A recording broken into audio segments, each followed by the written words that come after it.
Muy buenas tardes, mis amados hermanos, que la paz del Señor esté con cada uno de ustedes.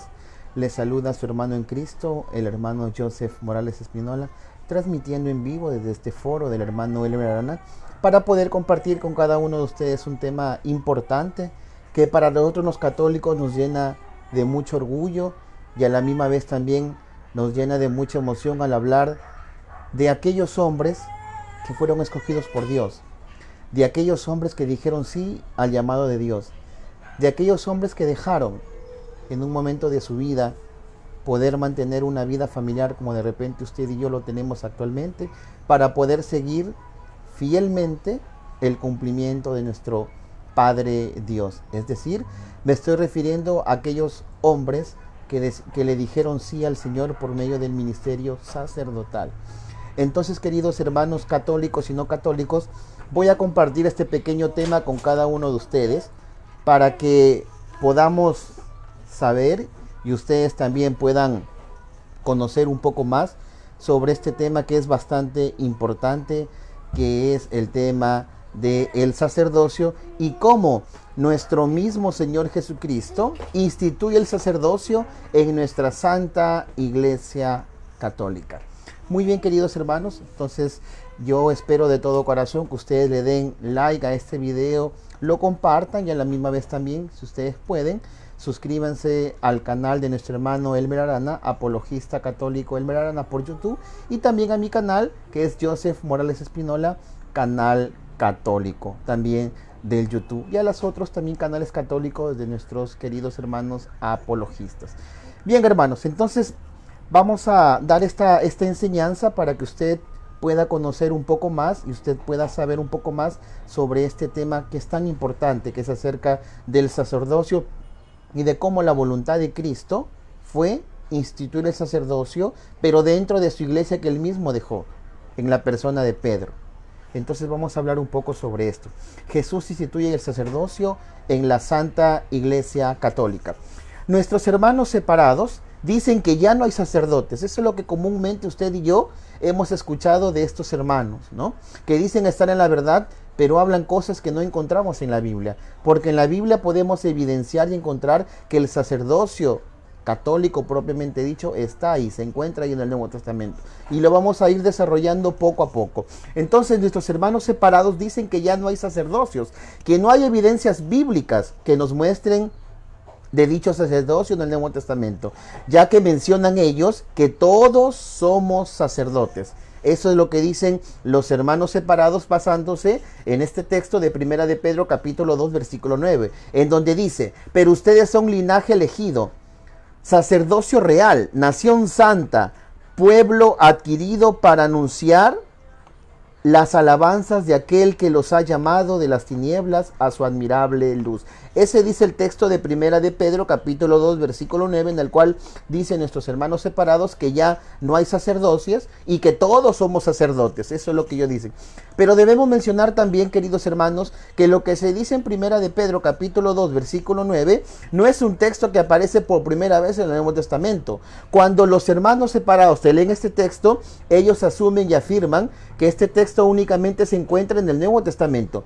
Pero nosotros, como cristianos católicos profundos, sabemos y reconocemos que esta evidencia bíblica lo encontramos también en el Antiguo Testamento.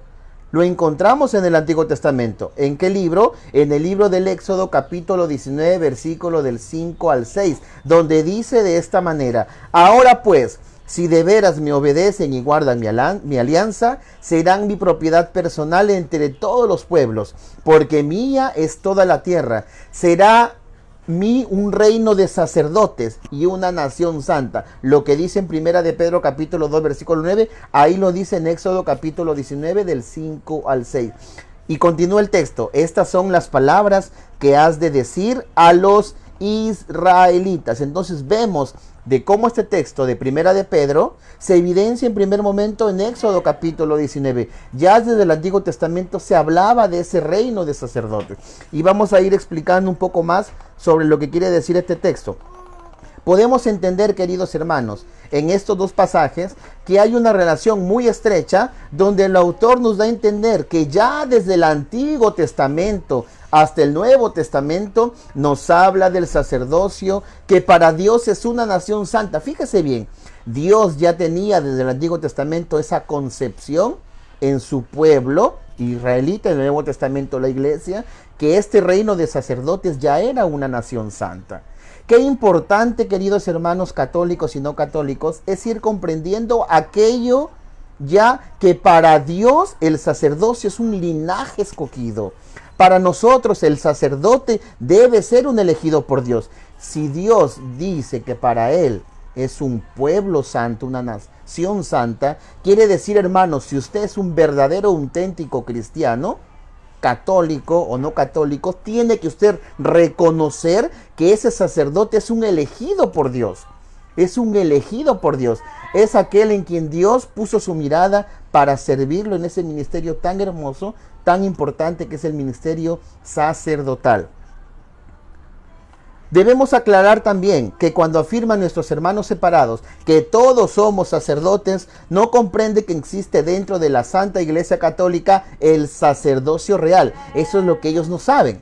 Que existe en la Iglesia Católica el sacerdocio real. ¿Qué es el sacerdocio real? El cual es entendido como el sacerdocio común de los fieles. ¿Que adquirimos dónde, queridos hermanos? Eso lo adquirimos en nuestro bautismo, ya que en ese momento, cuando nosotros estamos bautizados, el sacerdote nos dice de esta manera, que nosotros somos sacerdote, profeta y rey.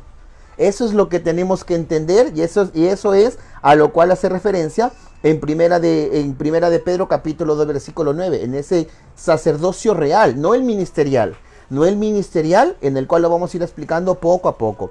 Por otro lado, queridos hermanos, el sacerdocio ministerial, este es el punto importante, que Jesús instituye en la última cena. En la última cena es donde Jesús ya instituye el orden sacerdotal o el ministerio sacerdotal o el orden sagrado, como lo queramos nosotros llamar y decir, ¿no? Y les da esa orden a sus apóstoles a que lo realizaran siempre y de esa manera los consagró e instauró en ellos su ministerio sacerdotal. Eso lo encontramos, hermanos, en San Lucas capítulo 22, versículo del 17 al 20, en donde Jesús tomó pan, dando gracias, lo partió y lo dio a sus discípulos diciendo, tomad y comed todos de él. De la misma forma nos dice la palabra de Dios que hizo con la copa, dando gracias, lo partió y a sus discípulos diciendo, tomad y bebed todos de él, porque esta es mi sangre. ¿Y qué más dice el texto? Hagan esto en memoria mía. Y vamos a ir explicando todas estas palabras. Hagan esto en memoria mía. Desde ese momento, la Iglesia Católica, con esa plenitud del Espíritu Santo, ¿no?, nos manifiesta y nos dice que en ese momento Cristo los ordena a estos apóstoles a que hagan lo mismo que él hizo. ¿Qué es lo mismo que él hizo? De entregar su cuerpo, de beber su sangre.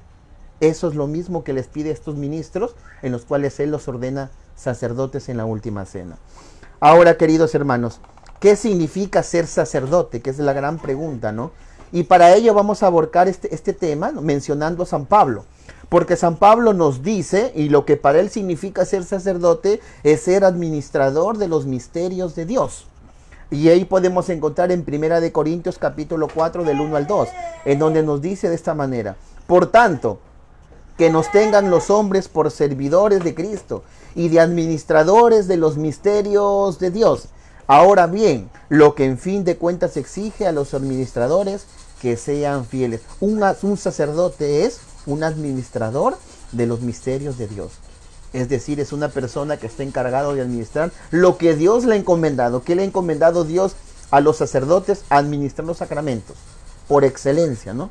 Entonces, queridos hermanos, podemos darnos cuenta que el ser sacerdote es algo muy especialísimo. Porque primero, veíamos en Primera de Pedro y en Éxodo, que es una nación santa, es un pueblo escogido. Y el sacerdote es un elegido por Dios, porque así nos lo dice la palabra de Dios. Entonces es alguien especial, el sacerdote.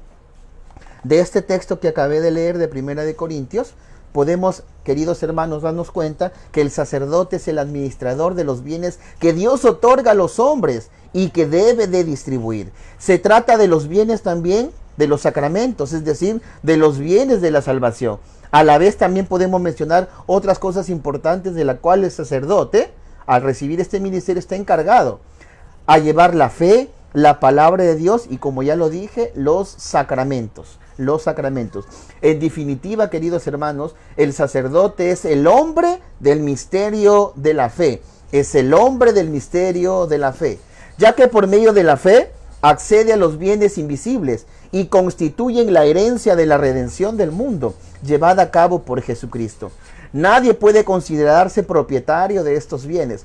Todos somos sus destinatarios. El sacerdote, querido hermano y hermana, sin embargo, tiene la tarea de administrarlos en virtud de lo que Cristo ha establecido, de llevar la fe, de llevar la palabra de Dios, de administrar los sacramentos y de hacer que el pueblo elegido por él, por Dios mismo, sea llevado por medio de este ministro hacia los pies de Jesús.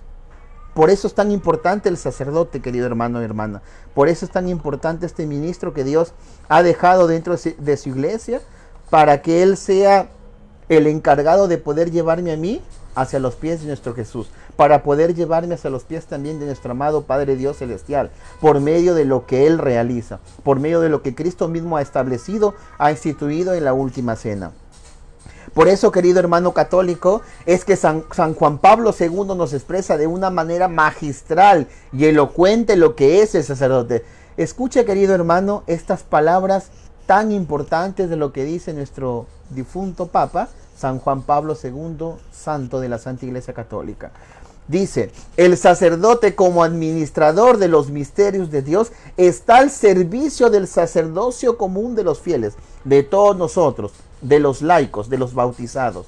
Es él quien, anunciando la palabra y celebrando los sacramentos, especialmente la Eucaristía, hace cada vez más consciente a todo el pueblo de Dios su participación en el sacerdocio del Cristo, y al mismo tiempo lo mueve a realizarla plenamente. ¿El encargado de qué? De anunciar la palabra de Dios y de celebrar los sacramentos, especialmente la Eucaristía, ¿no? Fíjese qué palabras tan importantes, y de cómo este ministro acerca al pueblo a Dios. Qué importante, ¿no? Qué palabras para más profundas y llenas de sabiduría de nuestro Papa, San Juan Pablo II. Vamos a ver un poco, queridos hermanos, sobre el sacerdocio en el Antiguo Testamento. En el Antiguo Testamento también hay bases bíblicas de cómo el sacerdote era concebido en el pueblo de Israel. Y esas son las prefiguras del nuevo sacerdocio que Cristo instituye o establece en el nuevo pacto, es decir, en el Nuevo Testamento. El sacerdote en el Antiguo Testamento, queridos hermanos. En el Antiguo Testamento, Dios, eso usted tiene que quedarle claro, no es el hombre el que elige al sacerdote. Es Dios quien elige, es Dios quien lo planifica, es Dios el que establece. Por eso es que en el Antiguo Testamento Dios instauró el sacerdocio en la tribu de Leví, en Aarón. Ese sacerdocio estaba al servicio del pueblo. O sea, Dios elige dentro de un pueblo. Y ese sacerdote, ¿qué era o qué hacía? Estaba al servicio del pueblo y ofrecía sacrificios. Dios pone su mirada, elige al sacerdote. Ese sacerdote está ¿qué? Al servicio del pueblo y ofrece sacrificios. Esas son características importantes porque lo vamos a ver en el Nuevo Testamento también. Pero ya en la prefigura, que es el Antiguo Testamento, se daba de esa manera el sacerdocio.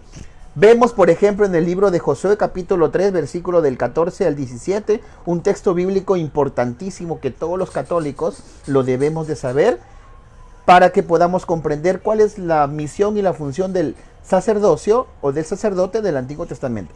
Dice la palabra de Dios: cuando el pueblo levantó sus tiendas para atravesar el Jordán, los sacerdotes de la antigua alianza que llevaban el arca de la alianza se pusieron a la cabeza del pueblo, eran los que guiaban, ¿no? Era el tiempo de la cosecha y el Jordán desbordaba por todas sus orillas. Pues bien, apenas llegaron al Jordán, los que llevaban el arca, y apenas tocaron el agua, los pies del sacerdote que transportaban el arca, el caudal que bajaba de arriba se detuvo y se amontonó a una gran distancia a la altura de Adán, el pueblo vecino de Sartán. Durante ese tiempo, las aguas que bajaban al mar de la Araba, el mar Salado, se derramaron porque habían sido cortadas, de tal manera que el pueblo atravesó frente a Jericó. Los sacerdotes que transportaban el arca de la alianza de Yahvé se mantuvieron inmóviles en seco, en medio del Jordán, hasta que la nación terminó de atravesarla. Israel pasó por un camino seco. ¿Qué podemos entender de este texto, querido hermano? Es importante comprender que la función que cumplía el sacerdote era ir delante del pueblo. Aquí en el libro de Josué nos está diciendo que el sacerdote iba delante del pueblo, era el que guiaba el pueblo y que Dios salvaba también a su pueblo por medio de estos sacerdotes. Entonces fíjense qué importante ya era para Dios la concepción o este ministro que él mismo había puesto en el pueblo de Israel. ¿Qué más podemos ver? Otro texto importante, queridos hermanos. Malaquías capítulo 2, versículo 7. Y dice la palabra de Dios: los labios del sacerdote guardarán el saber y la ley y la ley se busca en su boca, pues el mensaje de Yahvé Sabaoth. ¿Qué texto para más importante y más hermoso? Lo voy a leer nuevamente. Malaquías capítulo 2, versículo 7. Los labios, ojo, los labios, la palabra, guardarán el saber y la ley se busca en su boca, pues el mensaje de Yahvé Sebaot. Este texto maravilloso, querido hermano y hermana, no solo habla de la importancia del sacerdote para Dios, sino que también expresa la grandeza de Dios. Podemos afirmar que los labios del sacerdote, ojo, los labios del sacerdote han de guardar la sabiduría de su boca. Quiere decir que el sacerdote está lleno de sabiduría, plena de sabiduría. Todo lo que él diga es lo que Dios quiere manifestar a su pueblo, es decir, a nosotros.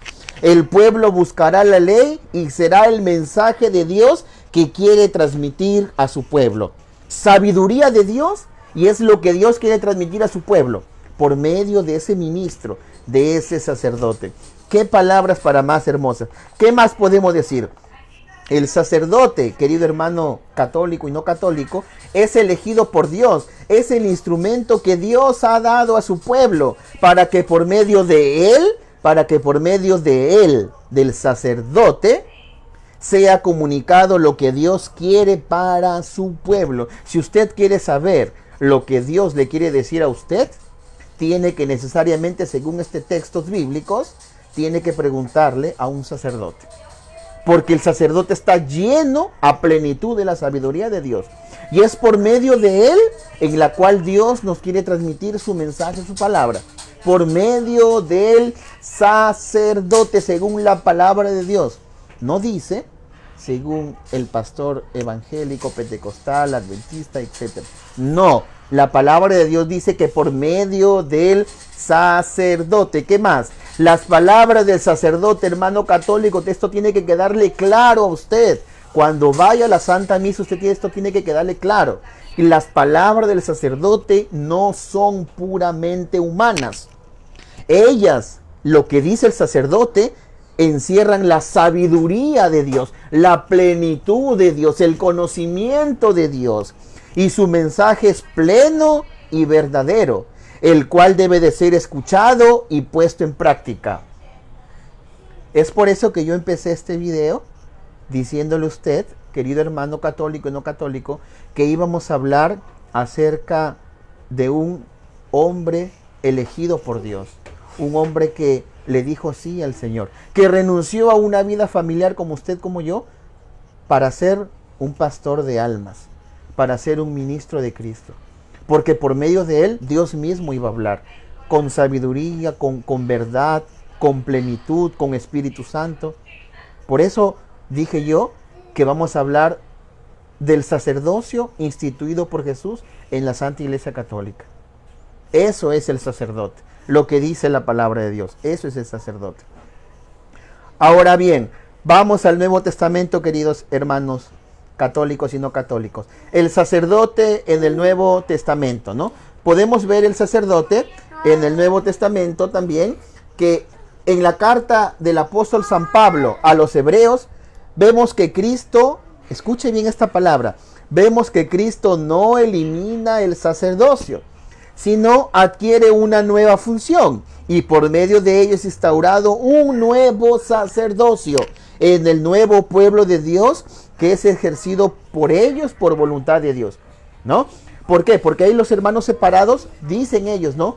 No existe sacerdocio en el Nuevo Testamento. Jesús eliminó el sacerdocio en el Nuevo Testamento. No, eso no es verdad. La Biblia no dice que el sacerdocio fue eliminado.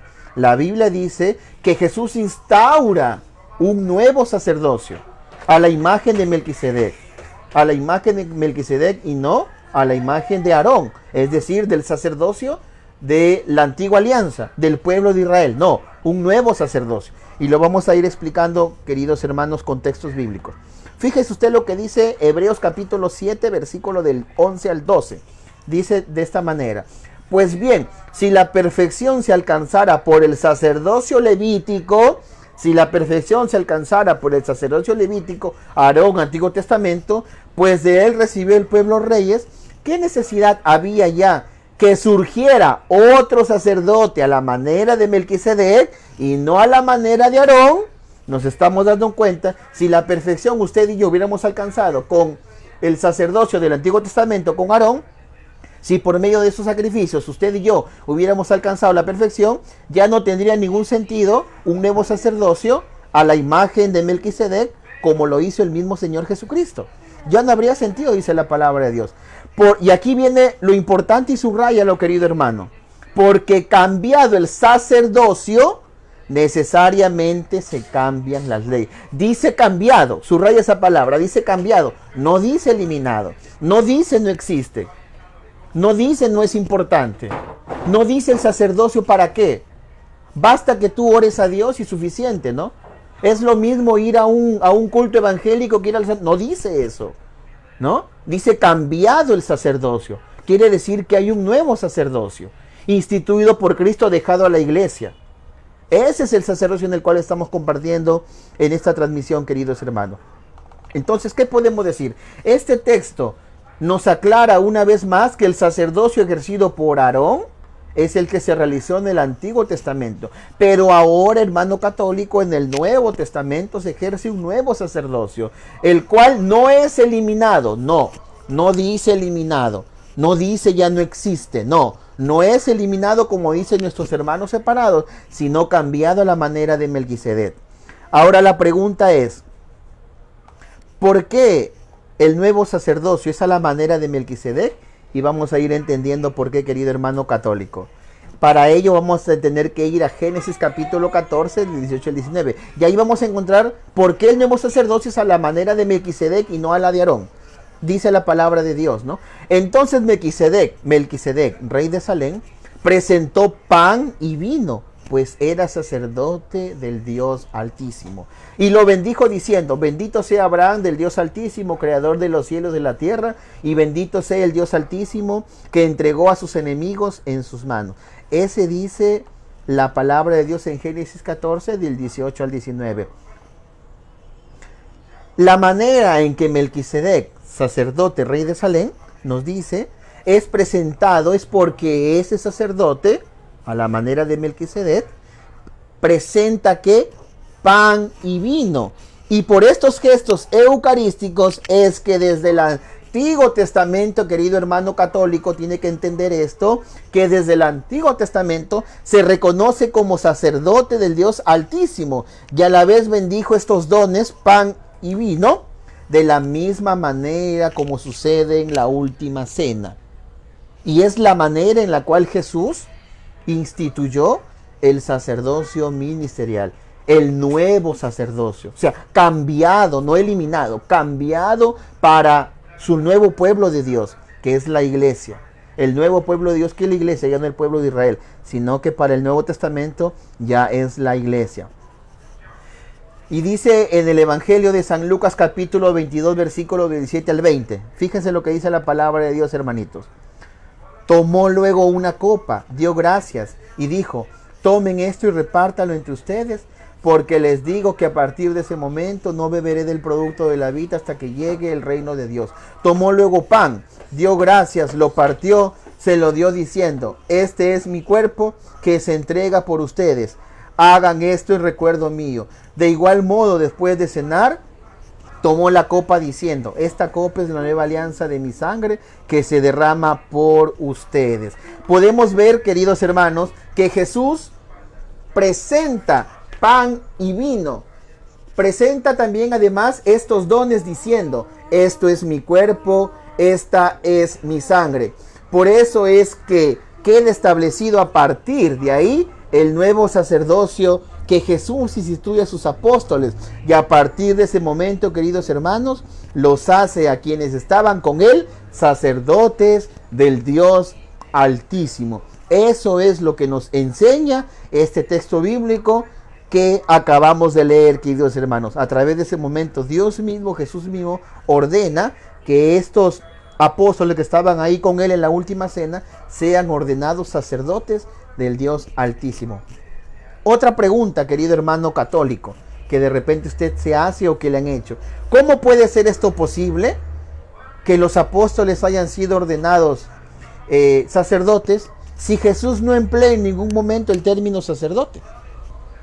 Ahora vamos a ir demostrando y probando por qué sí. Porque Jesús le dice, les da la orden y le dicen, hagan esto, que les da a sus apóstoles. No es cualquier orden, querido. Eso es lo que usted tiene que entender. Es la orden del Maestro, es la orden de Jesús, que lo da con autoridad, haciendo énfasis en la voluntad que Él tiene para ellos. Esto quiere decir, hermano, que Jesús les encomendó realizar lo mismo que Él hizo en la última cena, o sea, realizarlo en su memoria. En el momento que lo realicen ofreciendo pan y vino y bendiciendo, automáticamente quedan ordenados a cumplir fielmente y para siempre el ministerio sacerdotal, ya que esa orden es la orden que Jesús dio a sus apóstoles. Y de esa manera, hermano católico y no católico, Jesús mismo instituye en ellos un nuevo sacerdocio, ofreciendo el único sacrificio, ya no con animales, sino con el cuerpo y con la sangre de Jesús en las especies del pan y del vino. Los apóstoles, queridos hermanos, fieles a Jesús, tuvieron que cumplir con esa orden que les dio el Señor, siendo importante aquello que el apóstol San Pablo lo menciona en 1 Corintios capítulo 11, versículos de 23 al 29. Resalta en este texto de una manera magnífica y maravillosa la voluntad de Jesús de tener que realizarlo siempre, porque Jesús así lo dispuso.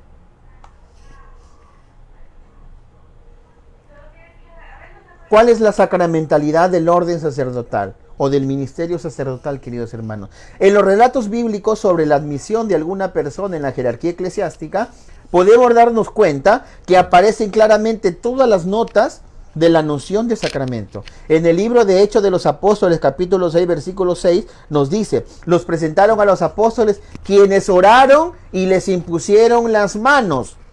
O sea, para tú ser un ministro ordenado, un apóstol o un sucesor de los apóstoles te tiene a ti que imponer las manos. Ese es el gesto bíblico, esa es de la manera bíblica. Pero hoy en día vemos cómo hay hermanos o personas, entre comillas, que dicen que tienen un sueño y el Señor les reveló que tienen que fundar iglesias y que tienen que ser pastores o predicadores o salir con su Biblia por la calle predicando. Pero esa no es la enseñanza bíblica. La enseñanza bíblica es que un apóstol o un sucesor de los apóstoles le tiene que imponer las manos para que esa persona, por medio de esa imposición de manos, sea ordenado un ministro de Dios, por medio de ese gesto. Eso es lo que dice la palabra de Dios. Este pasaje de la Escritura nos habla de la institución de los diáconos, los cuales recibieron el ministerio por medio de los apóstoles, quienes oraron y les impusieron las manos.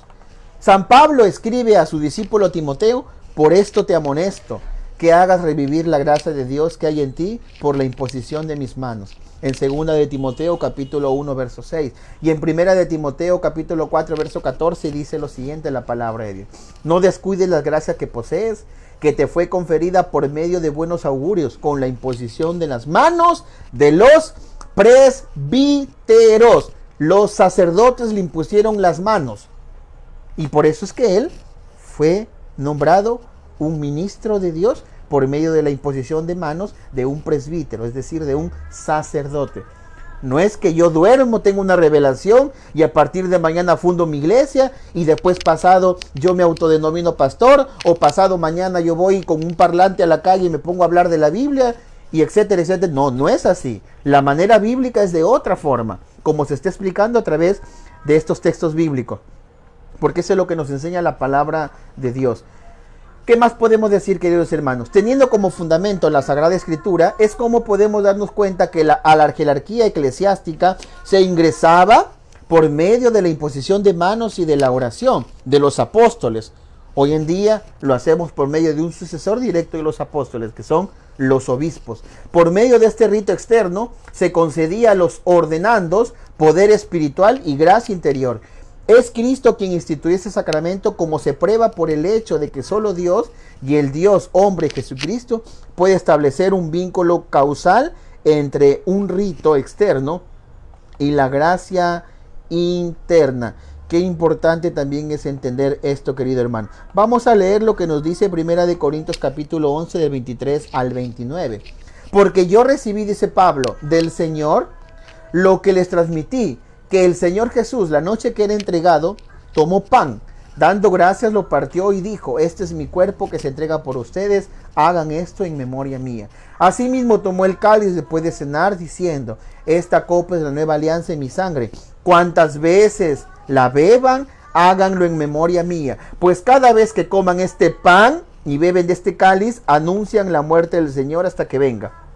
Por tanto, quien come el pan o bebe el cáliz del Señor indignamente, será reo del cuerpo y la sangre del Señor.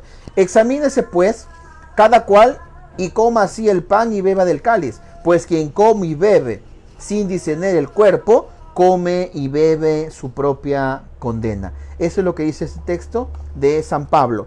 Este texto, queridos hermanos, nos habla que San Pablo recibió esta orden transmitida como voluntad del Señor por medio de los apóstoles. Necesariamente un apóstol, un sucesor de los apóstoles, tiene que transferir esta orden, esa enseñanza de Cristo, este ministerio que Cristo mismo instituyó en sus apóstoles, en sus ministros, en sus sacerdotes. Y esta orden era un asunto tan importante, queridos hermanos, que tenía que ser cumplida fielmente por los apóstoles, constituyéndolos de esa manera sacerdotes. Hagan esto en memoria mía, háganlo ustedes, porque yo Cristo lo digo, porque yo Cristo lo mando, porque yo Cristo lo ordeno, porque yo Cristo tengo la autoridad a que ustedes hagan lo mismo que yo hice, lo hagan también ustedes. Y asimismo también ordenen obispos, sacerdotes y diáconos según la forma bíblica.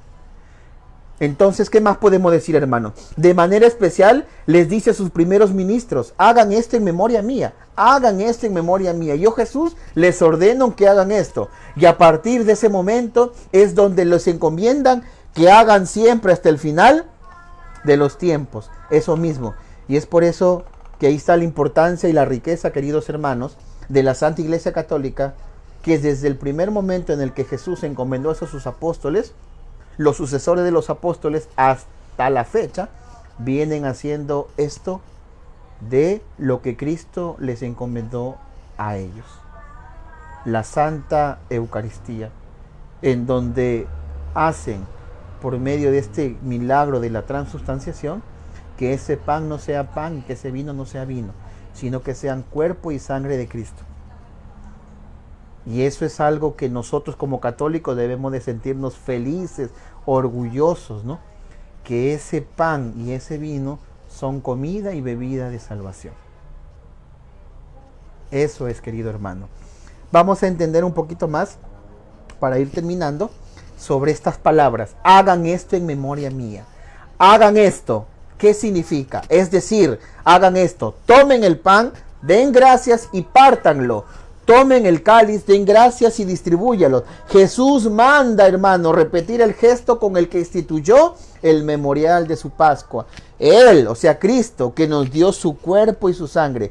Este gesto, querido hermano, ha llegado hasta nosotros. Es el hacer la Eucaristía. Jesús hizo la Eucaristía en la última cena. Y Jesús le dice a sus apóstoles: ustedes también celebren la Eucaristía.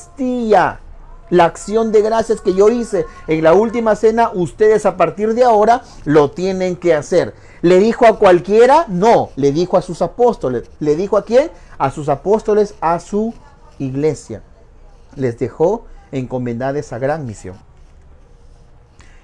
El hacer la Eucaristía, que tiene siempre a Jesús como protagonista, es Él, cuerpo y sangre, pero que se realiza a través de cada sacerdote por sus manos ungidas del Espíritu Santo.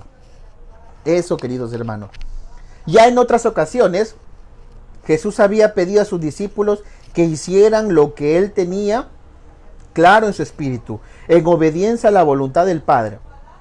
El Evangelio nos narra que ante una multitud cansada y hambrienta, Jesús dice a sus discípulos: denle ustedes de comer. ¿Recuerdan ese pasaje, hermanos? Eso está Lucas capítulo 9, versículo 13. En realidad, hermanos, Jesús es el que bendice y parte los panes, con el fin de satisfacer a todas estas personas. Pero los 5 panes y los 2 peces fueron aportados por los discípulos. Y Jesús quería precisamente esto, que en lugar de despedir a la multitud, ofrecieran lo poco que ellos tenían. Hay además otro gesto: los trozos de pan, partidos por las manos sagradas y venerables del Señor, pasan a los pobres manos de los discípulos para que lo distribuyera a la gente. También esto es hacer con Jesús, es dar de comer con Él.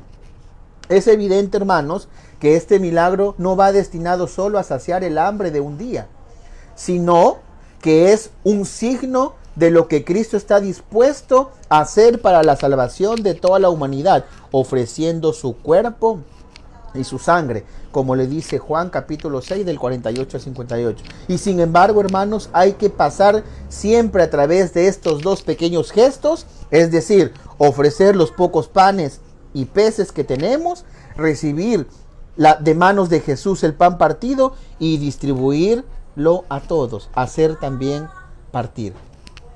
Qué importante es esto, ¿no?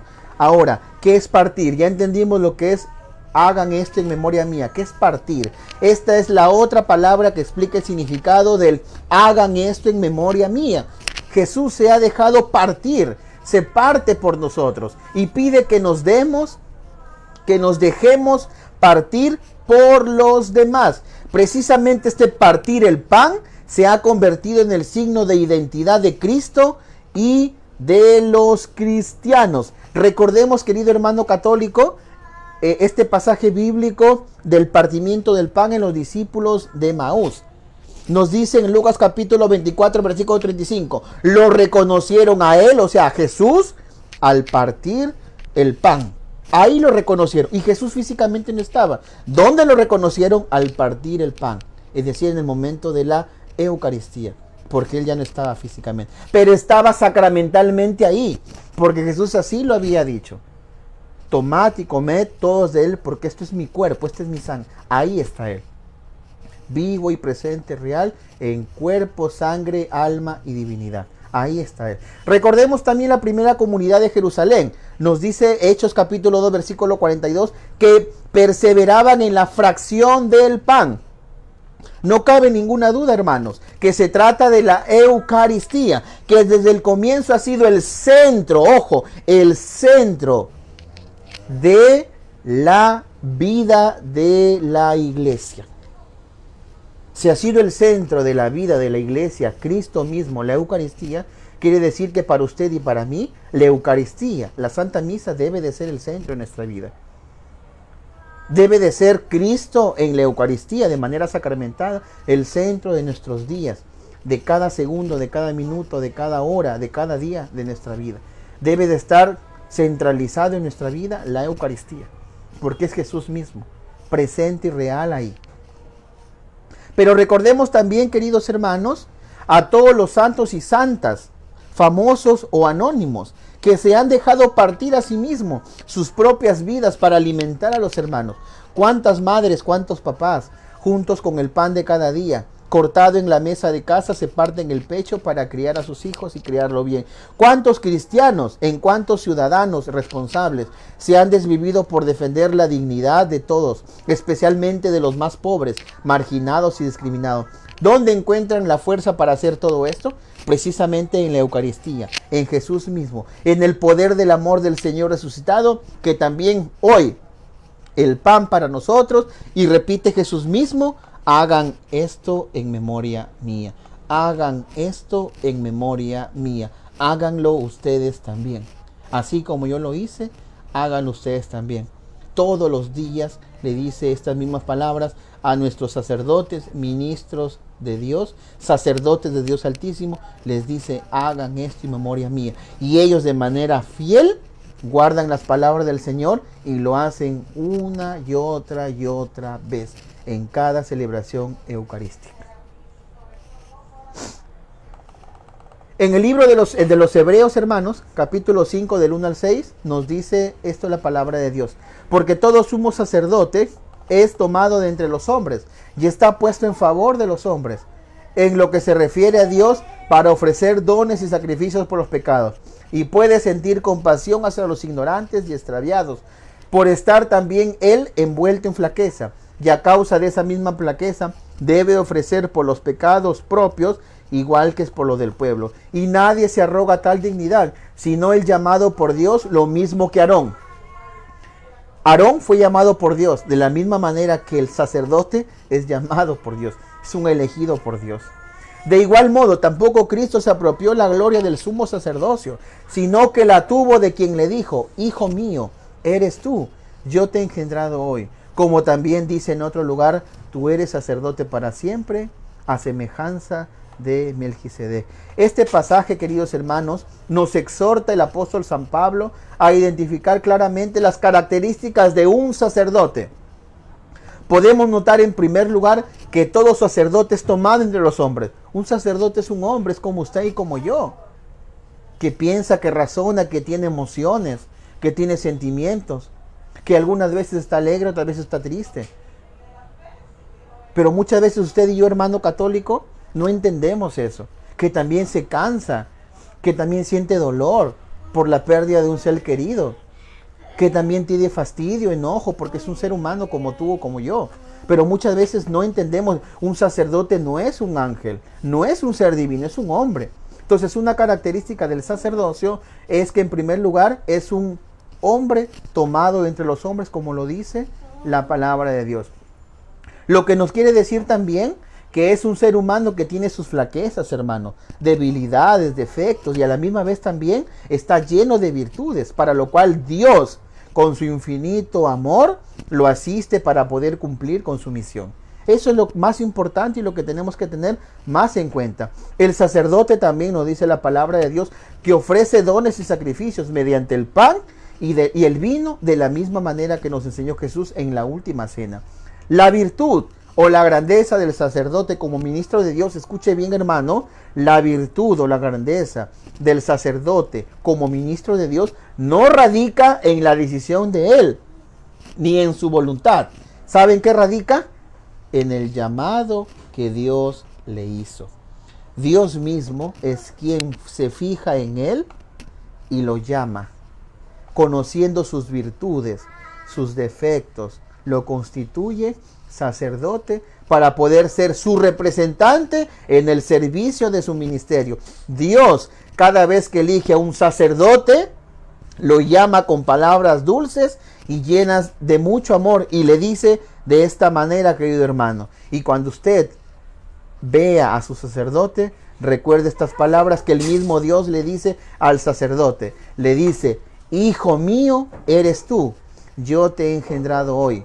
Como también dice en otra ocasión bíblica: tú eres sacerdote para siempre, a semejanza de Melquisedec.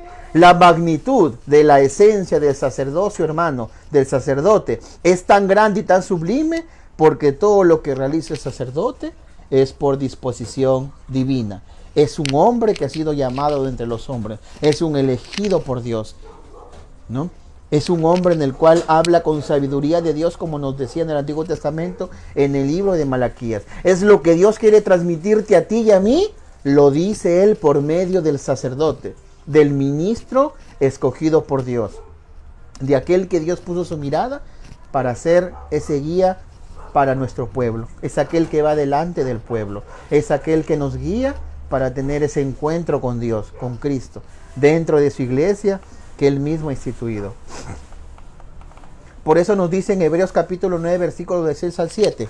Preparadas así estas cosas, los sacerdotes entran siempre en la primera parte de la tienda para desempeñar las funciones del templo. Pero en la segunda parte entra una vez al año y solo el sumo sacerdote, y no sin sangre, que ofrece por sí mismo y por los pecados del pueblo. Esto es importante, hermanos, que entendamos este texto, porque por ahí también hay ciertos hermanos que dicen, ¿no? Me voy al culto.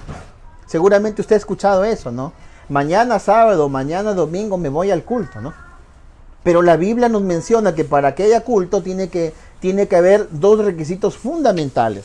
Según la Biblia, tiene que haber un ministro que se llama sacerdote, no se llama pastor, y tiene que haber un sacrificio. Aquellos hermanos que dicen mañana o el domingo me voy al culto y tienen como ministro, entre comillas, a un pastor y no hacen sacrificio, quiere decir que eso será todo menos un culto. Porque la palabra de Dios así nos dice. Entonces vamos a analizar este texto. Podemos ver, queridos hermanos, claramente que la función del sacerdote es estar en la parte del tabernáculo. ¿En dónde es esta parte? En el lugar santísimo. En ese lugar entran los sacerdotes continuamente y es ahí que oficia todos los días el culto en el Nuevo Testamento. Por eso mismo es que el sacerdote es quien dirige el culto, y podemos concluir de esta manera, hermano católico, cuando usted le digan otros hermanos que se van al culto, usted tiene que decirle esto: para que haya culto tiene que haber un sacerdote, porque donde no hay sacerdote simplemente no hay culto.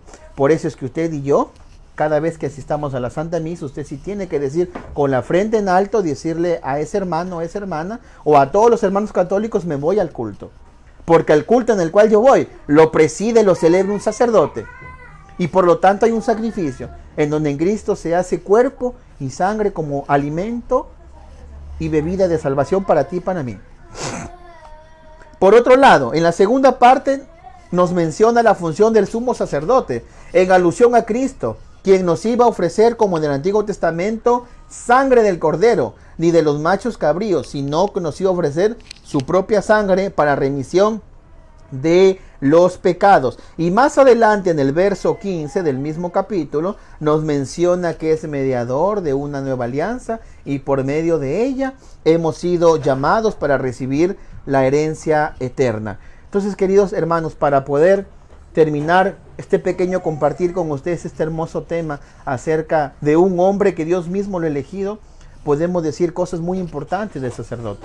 Que Jesús mismo instituye el sacerdocio en la Iglesia Católica, cuando le dice a sus apóstoles en la última cena: hagan esto en memoria mía. A la misma vez también podemos ver evidencias bíblicas tanto en el Antiguo Testamento, que Dios mismo elige a que los sacerdotes sean una nación santa, un pueblo elegido por Él. Él ya lo pensó, Él eligió a Aarón. De la misma manera que en el Nuevo Testamento Él elige a sus apóstoles para ser los sacerdotes en las funciones que ellos iban a desempeñar.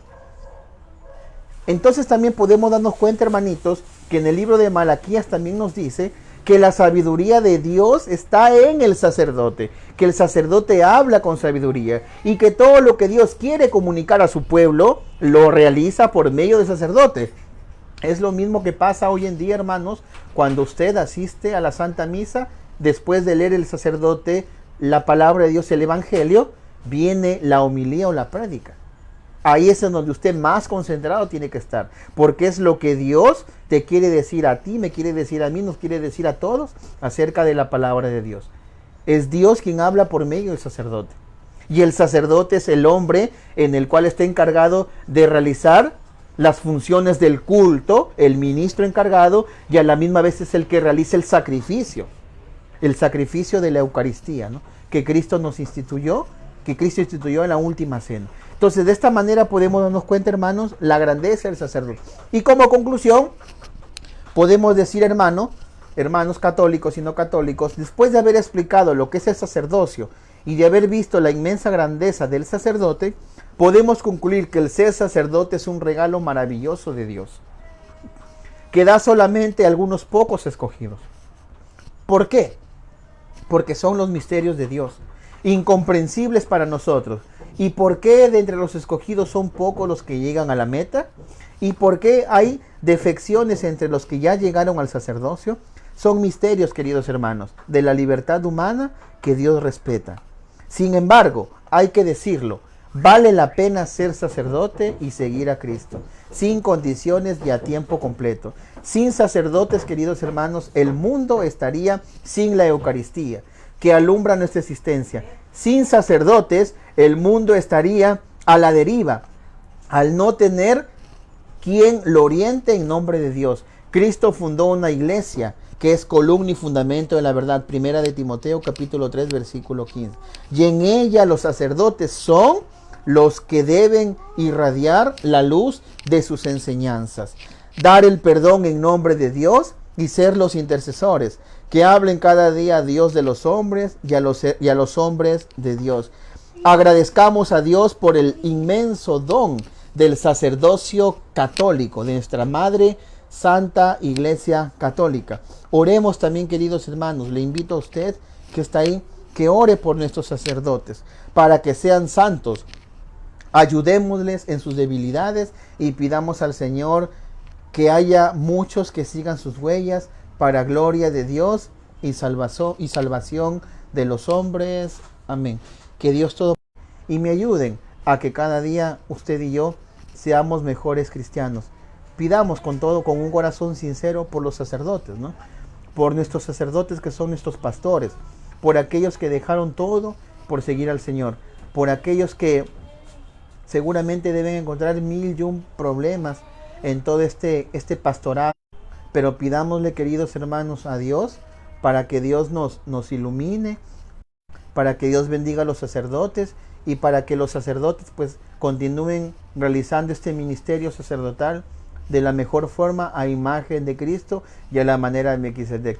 Muchos saludos también a todos los hermanos que se conectaron aquí, ¿no? Estoy viendo algunos hermanos, al hermano Gabriel Muñoz, a la hermana Betty Álvarez, bendiciones hermana, al hermano René Torres también, que lo he visto ahí, que está, bendiciones mi querido hermano, también al hermano José Figueroa, al hermano Francisco Caal, al hermano Milton Osorio, a mi hermano también Daniel Fernández. Muchas bendiciones para ustedes y para todos los demás hermanos que van a ver este video seguramente de manera retransmitida, pero lo van a ver.